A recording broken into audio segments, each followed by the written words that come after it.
प्रांजल, प्रांजल, प्रांजल उठो।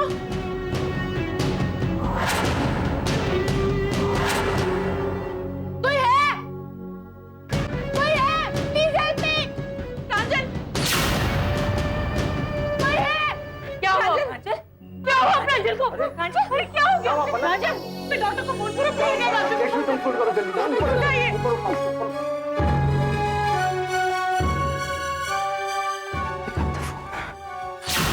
Doctor, doctor मैं जागीरदार house से बोल रही हूँ। डॉक्टर पता नहीं प्रांजल को क्या हो गया, उसके मुंह से फेस निकल रहा है। आप प्लीज जल्दी आ जाइए प्लीज। पर इससे ये अचानक हुआ कैसे बेटा? दादाजी, जब मैं और दक्ष प्रांजल को यहाँ दवाई देने आए तब तक वो ठीक था, लेकिन फिर जब मैं प्रांजल का दरवाजा बंद करने आई तो मैंने उसे जमीन पर बेहोश देखा।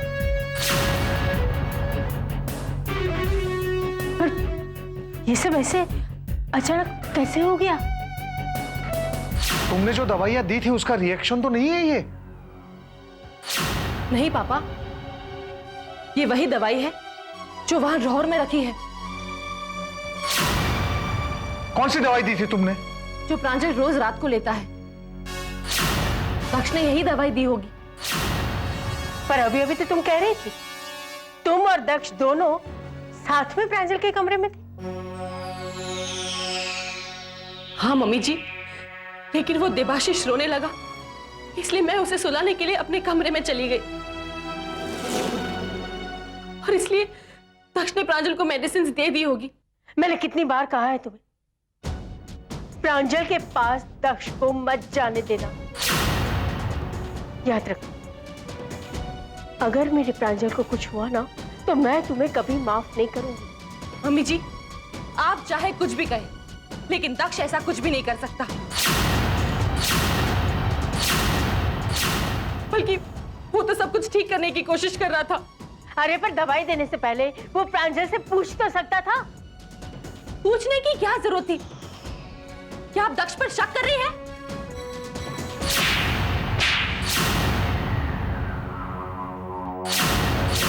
तुम दक्ष की तरफदारी करें, जिसने कहा है कि पलक को पाने के लिए मैं किसी भी हद तक जा सकता हूं, किसी भी हद।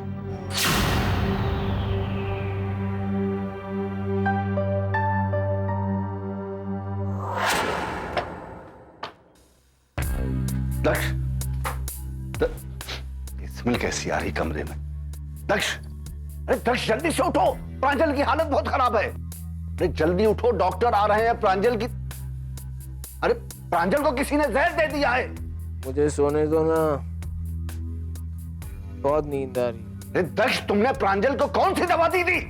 मुझे पता नहीं मैंने कौन सी दवाई दी। प्लीज दादू मुझे सोने दो और प्रांजल को भी सोने दो। दक्ष, दक्ष उठो।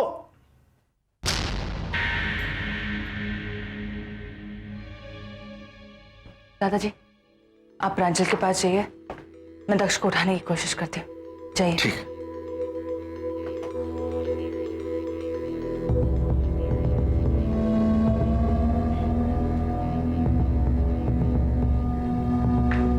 वो ही है सारे।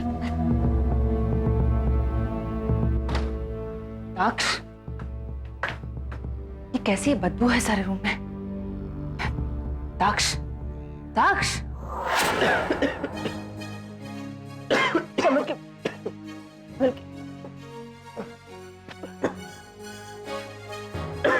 पलक जल्दी। मम्मी जी, ये लीजिए चाय। बेटा पानी के बेटा। समझ, घबराने की कोई बात नहीं है। मैंने इसे मेडिसिन दे दी है, इसीलिए ये वॉमिट कर रहा है। हे भगवान, मेरे प्रांजल की जान बचा ले, मेरे प्रांजल की जान बचा ले।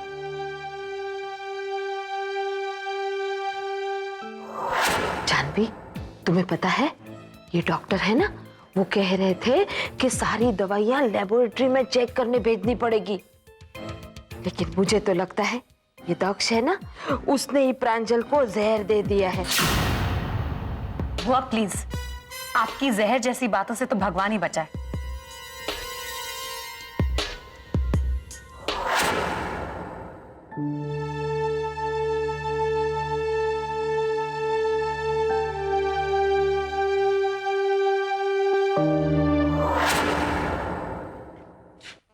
दक्ष, एक बात पूछो, बुरा तो नहीं मानोगे? क्या तुम ड्रग्स ले रहे हो? ड्रग्स? और मैं? तुम जानती हो केशवी, मैंने सिगरेट पीना भी छोड़ दिया। नहीं नहीं दक्ष, कि जब मैं तुम्हारे कमरे में आई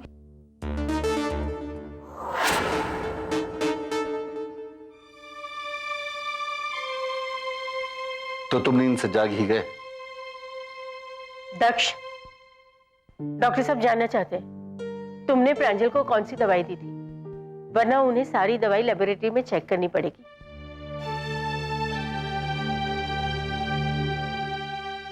ये मेडिसिन से।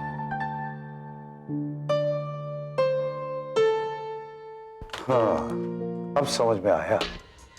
ये वो मेडिसिन तो है ही नहीं जो मैंने लिख के दी थी। लेकिन इतने दिनों से पलक और मैं प्रांजल को यही ग्रीन और रेड टैबलेट्स दिया करते थे। देखिए, कलर वही होने का मतलब ये नहीं होता है कि ये कैप्सूल वही है। हर कैप्सूल अलग अलग बीमारियों के लिए होता है। अगर यही मेडिसिन अब तक इनको आप देते रहे होते तो प्रांजल अब तक मर चुका होता। प्रांजल को ये गलत दवाई सिर्फ पिछली रात को दी गई है।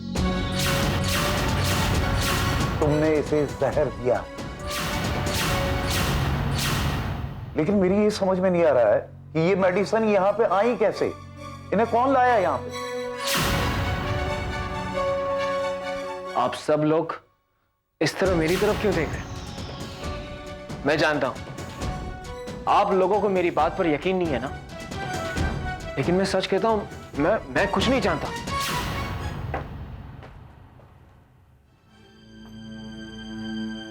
प्रांजल वैसे अब खतरे से बाहर है।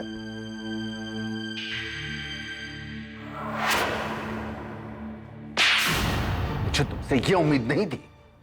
अगर दोबारा ऐसा कुछ हुआ तो मैं इस घर में पुलिस बुलवाऊं।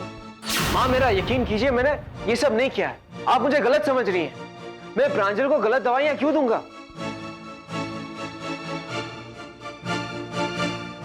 हम तुम पे कैसे यकीन कर लें कि तुमने प्रांजल को जहर नहीं दिया है? पिछले कुछ दिनों से जो कुछ चल रहा है उससे तो यही जाहिर होता है कि तुमने ही प्रांजल को मारने की कोशिश की है।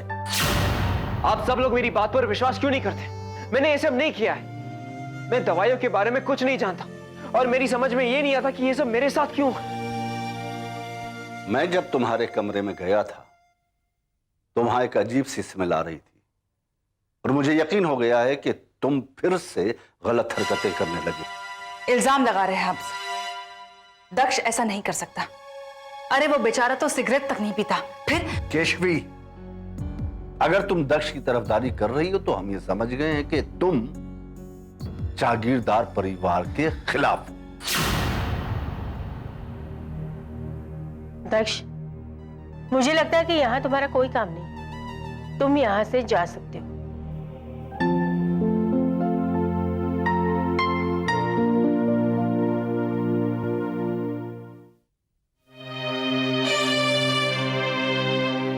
तुम तो दक्ष से बहुत प्यार करती हो ना। आज तुमने भी उसका साथ नहीं दिया, लेकिन मैं हूं और मैं दक्ष से बहुत प्यार करती हूं। चाहे कोई उसका साथ दे या ना दे, मैं हमेशा उसके साथ रहूंगी।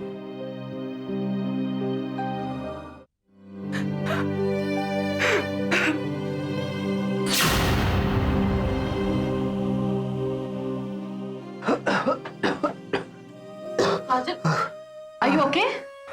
लोग, मुझे बहुत नॉशियाटिक फीलिंग हो रही है। तुम मुझे अकेला छोड़ दो प्लीज। प्रांजल, इट्स ओके, तुम मेरे सामने वॉमिट कर सकते हो। नहीं, नहीं, तुम जाओ यहाँ से पलक प्लीज।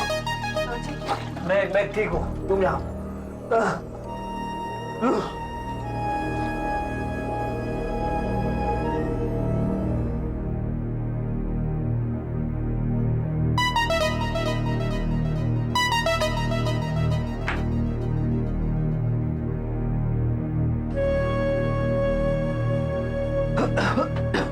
प्रांजल, प्रांजल,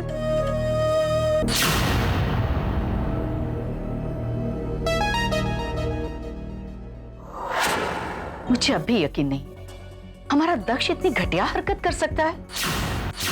तो उसका नाम मत लो हमारे सामने। उसने विश्वासघात किया है हमारे साथ। दादा, यहां क्यों आए हो?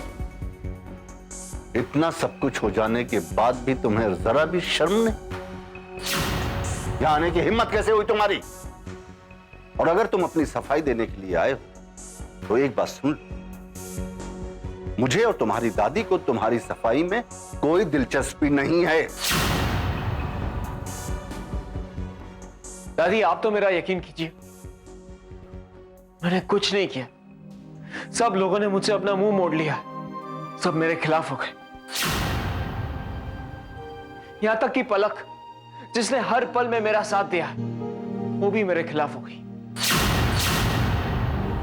मेरी बेगुनाही का कोई सबूत नहीं है मेरे पास। मेरा विश्वास कीजिए दादी।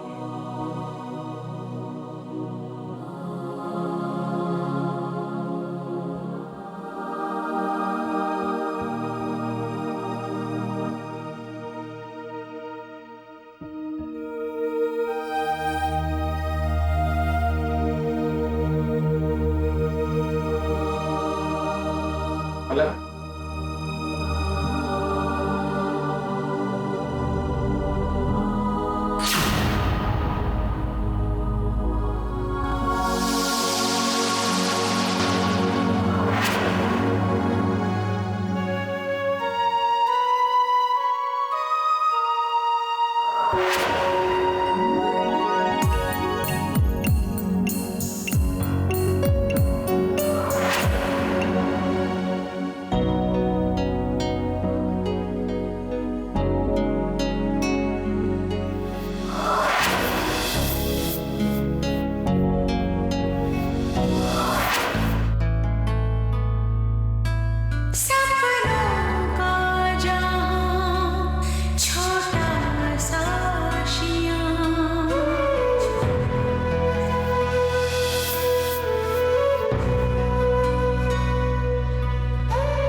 पलक ने प्रांजल की दिन रात सेवा की। आज पलक की वजह से ही प्रांजल हमारे बीच में है।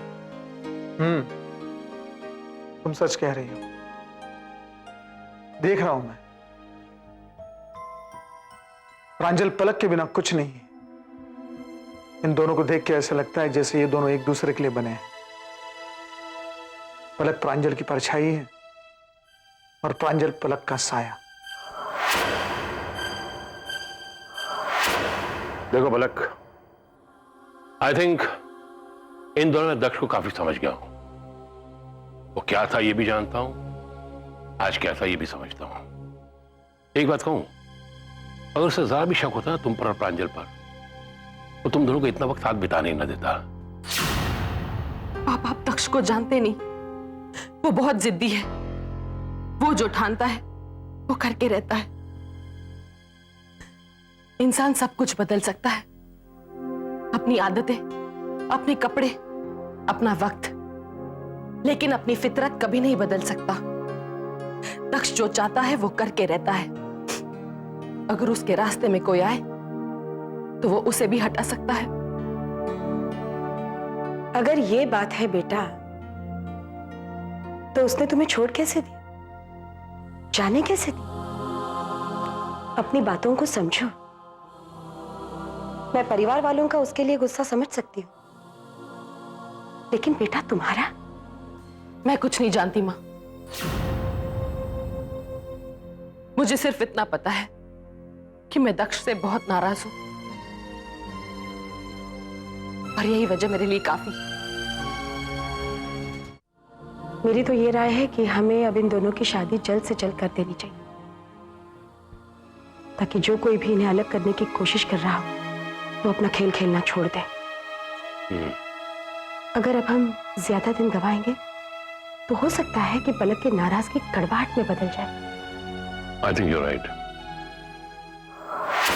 दक्ष के बारे में जो चाहे समझे, लेकिन मैं पूरे विश्वास के साथ कह सकता हूं कि दक्ष ने यह सब जानबूझकर नहीं किया होगा। हाँ, शायद मेडिसिन की हेरा फेरी की गलती हो गई होगी, लेकिन दक्ष ऐसा नहीं कर सकता। बेटा मैं जानती हूँ तुम एक अच्छे इंसान, कभी किसी के बारे में बुरा नहीं सोच सकते, पर पता नहीं क्यों दक्ष को ऐसा लगता है कि हम सब सिर्फ तुमसे प्यार करते हैं। नहीं माँ, ऐसी बात नहीं है। तुम इसके बारे में बाबूजी से क्यों नहीं पूछते? हाँ, सुषमा ठीक कह रही। दक्ष जिद करके अपनी बातें मनवा लेता था, पर अब ऐसा नहीं होगा। उसे इस बात का एहसास करवाना होगा कि अब उसकी ये हरकतें हम सहन नहीं करेंगे। बेटा तुम वापस आए वो चमत्कार था, पर हाँ, अब तुमसे मुझे कोई जुदा नहीं कर सकता।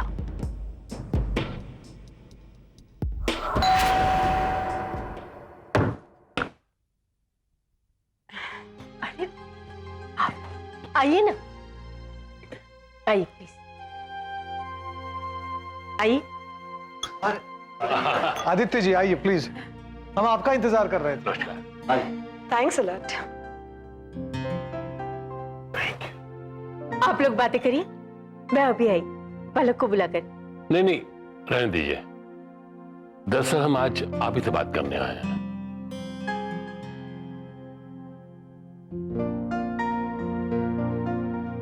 देखिए, हम लोगों ने काफी इंतजार कर लिया है, अब और रुका नहीं जा सकता। हम समझते हैं वक्त आ गया कि अब शादी के बारे में बात कर ही लें।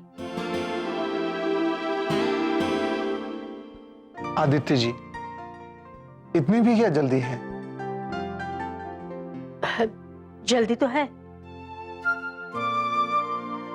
मैंने फैसला कर लिया है कि पलक जल्द से जल्द इस घर की बहू बनकर आ जाए।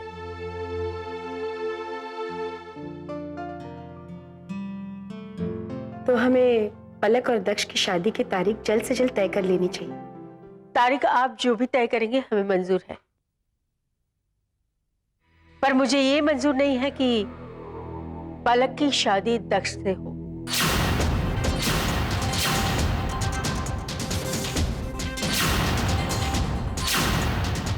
पलक की शादी प्रांजल से हो।